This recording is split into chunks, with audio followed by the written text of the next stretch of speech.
बनिए की बुद्धि। पुराने समय की बात है। एक छोटे से गांव में मोहनलाल नाम का एक बनिया रहता था।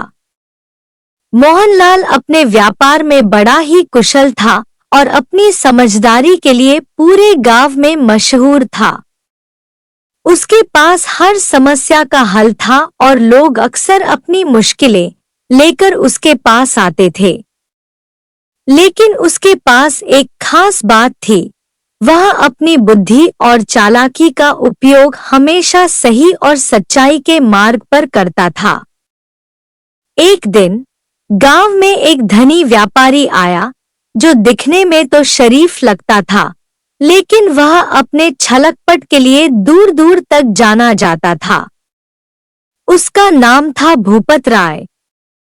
उसने सुना था कि मोहनलाल की दुकान में बहुत सारी कीमती वस्तुएं हैं और उसने सोचा कि वह अपनी चालाकी से मोहनलाल को ठग सकता है। भूपत राय ने मोहनलाल से मिलकर कहा, मुझे आपकी दुकान में कुछ कीमती सामान पसंद आया है। मैं इसे खरीदना चाहता हूँ, लेकिन मेरे पास इस समय नकद नहीं है। क्या आप मुझे उधार दे सकते हैं? मैं आपको कल सुबह ही पूरा पैसा चुका दूंगा। मोहनलाल ने सोचा कि यह सौदा करना ठीक रहेगा, लेकिन उसने भूपत राय की नीयत पर शक किया। इसलिए उसने उसे जवाब दिया, आपका प्रस्ताव मुझे अच्छा लगा, लेकिन मैं एक शर्त रखूंगा। कल सुबह मैं आपके घर पर आऊंगा और आपसे पेमेंट लूंगा। यदि आपने समय पर पेमेंट किया तो मैं आपको एक इनाम भी दूंगा। भूपत राय ने यह सुना और खुश हो गया। उसने सोचा कि वह मोहनलाल को बेवकूफ बना सकेगा और उसने तुरंत ही शर्त मान ली। अगली सुबह मोहनलाल समय पर भूपत राय के घर पहुंचा। वह देखता है कि भूपत राय उसे टालने के लिए बहाने बना रहा है। भूपत राय ने कहा, अरे मोहनलाल जी, मुझे आज ही एक जरूरी काम के लिए बाहर जाना है। मैं आपको कल पेमेंट कर दूंगा। मोहनलाल ने मुस्कुराते हुए कहा, कोई बात नहीं।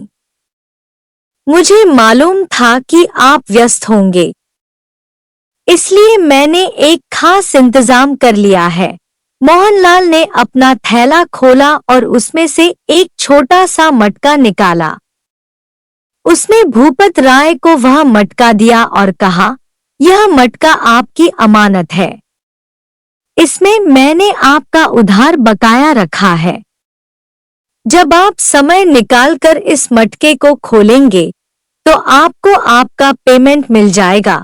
भूपत राय ने सोचा कि मोहनलाल मूर्ख है और उसने तुरंत मटका अपने पास रख लिया।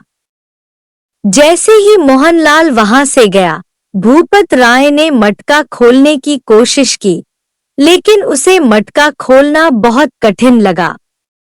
वह हर रोज उस मटके को खोलने की कोशिश करता रहा, लेकिन सफल नहीं हुआ।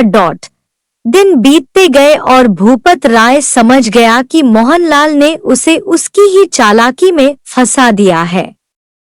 आखिरकार एक दिन उसने मोहनलाल के पास जाकर अपने बकाया का भुगतान कर दिया और मटका लौटाया। मोहनलाल ने मटका लिया और कहा, यह मटका मेरे पास ही रहे, क्योंकि यह याद दिलाता है कि सच और ईमानदारी से बढ़कर कुछ नहीं होता। इस कहानी से हमें यह सीख मिलती है कि सच्चाई और बुद्धि के साथ जीवन में आगे बढ़ने से हम किसी भी कठिनाई का सामना कर सकते हैं।